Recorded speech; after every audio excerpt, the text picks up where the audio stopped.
40 और 50 के दशक में अपने अभिनय और आवाज़ का जादू बिखेरने वाली नूरजहां से जुड़ा एक इंटरेस्टिंग फैक्ट आपके साथ शेयर कर रहा हूं। नूरजहां जी अपने शौहर शौकत रिजवी को लेकर बहुत पॉजेसिव थीं। उनके करीब किसी औरत को फटकने तक नहीं देती थीं। शौकत रिजवी बहुत स्मार्ट और खूबसूरत आदमी थे। शायद इसीलिए नूरजहां को हमेशा अपने पति को लेकर एक डर लगा रहता था। उन्हें बिल्कुल गवारा नहीं था कि कोई दूसरी औरत शौकत के एयर स्पेस में भी आए। अगर ऐसी जुर्रत कोई करता तो नूरजहां उस पे शेरनी जैसी टूट पड़ती थी। एक बार नूरजहां ने एक फिल्म के सेट पर निगार सुल्ताना को अपने पति से बहुत घुल मिलकर बातें करते देख लिया। फिर क्या हुआ ये कि अगले दिन प्रोड्यूसर के कान भरकर उन्होंने निगार सुल्ताना को उस फिल्म से ही निकलवा दिया।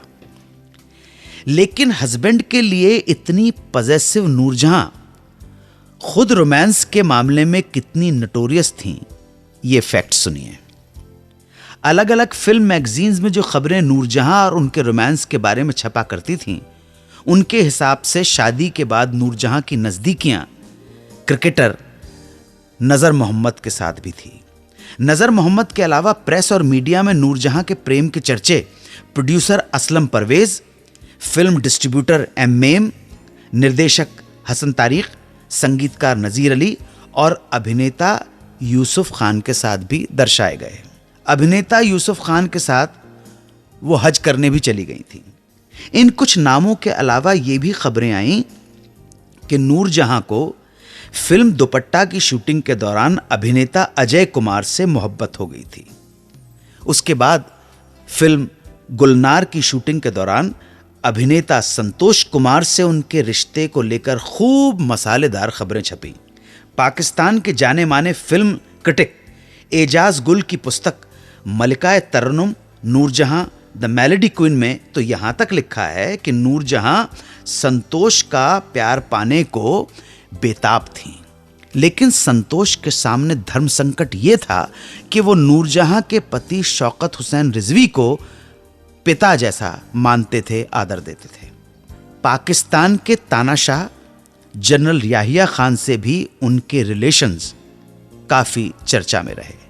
यहां तक कि पाकिस्तान विभाजन पर हमीदुर रहमान आयोग की रिपोर्ट में लिखा गया कि नूरजहां का याहिया खान पर खास असर था। नूरजहां को इस रिपोर्ट में याहिया खान की वीकनेस बताया गया था। कुछ अखबारों और मैगजीन्स ने मशहूर शायर फैज़ अहमद फैज़ और नूरजहां के प्रेम के किस्से भी छाप डाले थे। लिखा गया था कि वो फैज़ को इतना चाहती थीं कि पाक सरकार की आपत्तियों के बावजूद वो प्रोग्राम्स में फैज़ की शायरी पढ़ दिया करती थीं। इन सारे प्रेम प्रसंगों में कितनी सच्चाई थी ये तो नूरजहां ही जाने।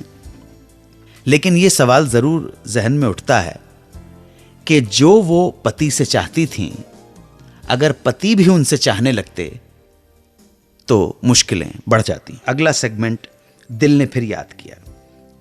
इसमें आज याद करेंगे उस अभिनेत्री और डांसर को जिसे अक्सर लोग हेलन समझ लिया करते थे, मगर वो थीं मधुमती। एक्ट्रेस मधुमती के जीवन से जुड़ी कुछ बातें बस थोड़ी ही देर में आप सुनते रहें सिर्फ और सिर्फ 92.7 बिग एफएम पर Suhana Safar with Annu Kapoor. 92.7 Big FM पर आप सुन रहे हैं रेडियो का number 1 show Suhana Safar with Annu Kapoor.